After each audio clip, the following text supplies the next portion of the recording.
పాలమూరు రంగారెడ్డి ఎత్తిపోతల ప్రాజెక్టుపై కేవలం 30% నిధులు మాత్రమే ఖర్చు పెట్టారని మంత్రి ఉత్తమ్ కుమార్ రెడ్డి తెలిపారు. శాసనసభలో సాగునీటి ప్రాజెక్టులపై జరిగిన చర్చలో మంత్రి ఉత్తమ్ మాట్లాడారు. పాలమూరు రంగారెడ్డి ప్రాజెక్టుకు భారత రాష్ట్ర సమితి ప్రభుత్వం 2015లో జీవో ఇచ్చి 2022లో డిపిఆర్ సమర్పించిందని చెప్పారు. కాళేశ్వరం ప్రాజెక్టు అనుమతుల కోసం పెట్టిన శ్రద్ధ పాలమూరు ప్రాజెక్టుపై పెట్టలేదని విమర్శించారు. పాలమూరు ప్రాజెక్టు వాటర్ సోర్స్ ను మార్చడం వల్ల తీవ్ర నష్టం జరిగిందని మంత్రి ఉత్తమ్ కుమార్ రెడ్డి స్పష్టం చేశారు.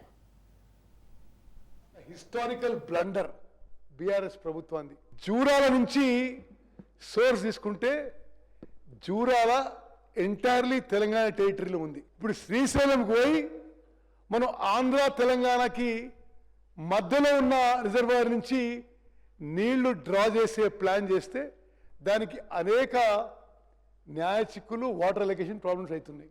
జూరాల నుంచి ఆ రోజు ఇది ఎప్పుడు ఉమ్మడి ఆంధ్రప్రదేశ్లో జియో ఇష్యూ చేసినారు. కేసీఆర్ గారు ముఖ్యమంత్రి అయిన తర్వాత దీన్ని స్టడీ చేయిస్తే 25 రోజులు 2.8 టీఎంసీ లిఫ్ట్ చేసుకోగలిగితే 70 టీఎంసీతో ఇదే పాలమూరు రంగారెడ్డి స్కీము 10 లక్షల ఎకరాలకి 70 టీఎంసీతో 32,000 కోట్లతో ఎన్నడో పూర్తయ్యేది. ఇది వదిలిపెట్టి కామన్ ప్రాజెక్ట్ శ్రీశైలంకి పోయి దీని హైట్ నుంచి 100 మీటర్లు కిందికి పోయి ఖర్చు 2 3 పెంచుకుని తప్పితే మరొకటి లేదు. తెలంగాణ ప్రజానీకానికి అందరికీ తెలవాలి, 40,000 కోట్ల బిల్లులు పెండింగ్ పెట్టిపోయినరు. అందులో ఇరిగేషన్ సంబంధించిన బిల్లులే సుమారు 10,000 కోట్ల రూపాయలు ఉన్నాయి. మరి రాష్ట్రానికి తీవ్రమైన ఆర్థిక భారం, శాశ్వతంగా ఒక భారం మోపి నీళ్ళ విషయంలో మాత్రం ఎక్కడా ప్రోగ్రెస్ లేదు. మరి పాలమూరు రంగారెడ్డి ప్రాజెక్టు చాలా స్పష్టంగా రికార్డు పరంగా కూడా చెప్పొచ్చు, గత బీఆర్ఎస్ ప్రభుత్వం కుట్రపూరితంగా వర్క్ని స్లో డౌన్ చేసింది. మరి ఉమ్మడి మహబూబ్నగర్ జిల్లా ప్రజలకి, రైతాంగానికి తీవ్ర నష్టం చేసిందని చెప్పి స్పష్టంగా మనం చేస్తున్నాం.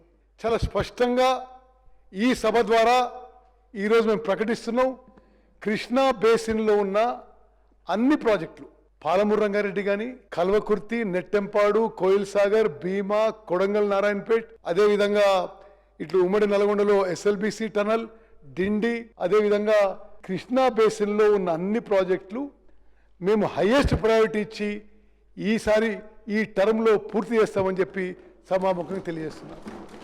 పాలమూరు రంగారెడ్డిలో చారిత్రాత్మక తప్పిదాన్ని మేము సరి చేసే ప్రయత్నం చేస్తున్నాం. ఇప్పుడు కూడా మా అభిప్రాయం అది జూరాల నుంచి కట్టాల్సిందే. శ్రీశైలంకి షిఫ్ట్ చేసి ఇది 45 అది 45 అని అడిగి దాన్ని పాలమూరు రంగారెడ్డి స్కీమ్ ని మొత్తం కాంప్లికేట్ చేసి అదేదో వాళ్ళు చేసిన పాపాలు మా మీద నెత్తి మీద మోపే ప్రయత్నం చేస్తున్నారు. మొత్తం వాళ్ళు 10 ఏళ్ల ప్రభుత్వంలో అనేక మీటింగ్ చేసిండ్రు.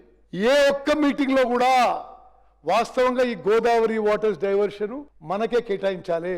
జగన్మోహన్ రెడ్డి గారితో ఇంత హడాయిబడి ఉండేవాళ్ళు, మరి కలిసి కూర్చునే వాళ్ళు, ఒక్కసారి కూడా ఆ 45 టీఎంసీ ఆంధ్రప్రదేశ్ని ఒప్పించి పాలమూరు రంగారెడ్డి ప్రాజెక్టు ఈజీ అయిపోయింది. వాళ్ళ వైఫల్యాలకి, వాళ్ళ తప్పిదాలకి ఈరోజు మన ప్రభుత్వం మీద నెట్టే ప్రయత్నం, ఈ విషయాన్ని తీవ్రంగా ఖండిద్దాం. వీళ్ళు ఎన్నో రకాల వాళ్ళకి సహకరించిండ్రు.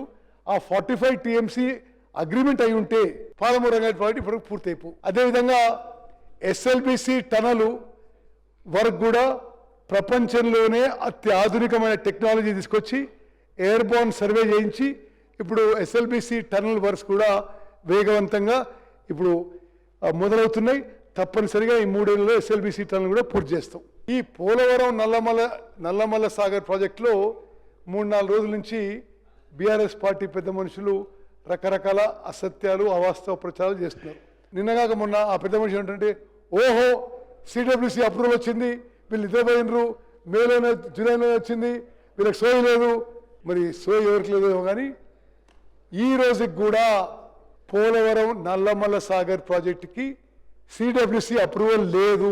హరీష్ రావు గారు ప్రెస్ చూపెడుతున్న లెటరు, సిడబ్ల్యూసిలో ఒక డైరెక్టరేట్ నుంచి ఇంకో డైరెక్ట్ లెటరు. సిడబ్ల్యూసి స్పష్టంగా మన ప్రభుత్వానికి లెటర్ రాసి అసలు ఆ ప్రాజెక్ట్కి అనుమతి లేదు, డిపిఆర్కి అనుమతి లేదు, ఇప్పటి వరకు ప్రీ ఫీజిబిలిటీ రిపోర్ట్ కూడా క్లియర్ చేయలేదని చెప్పి లిఖితపూర్వకంగా ఇవ్వడం జరిగింది.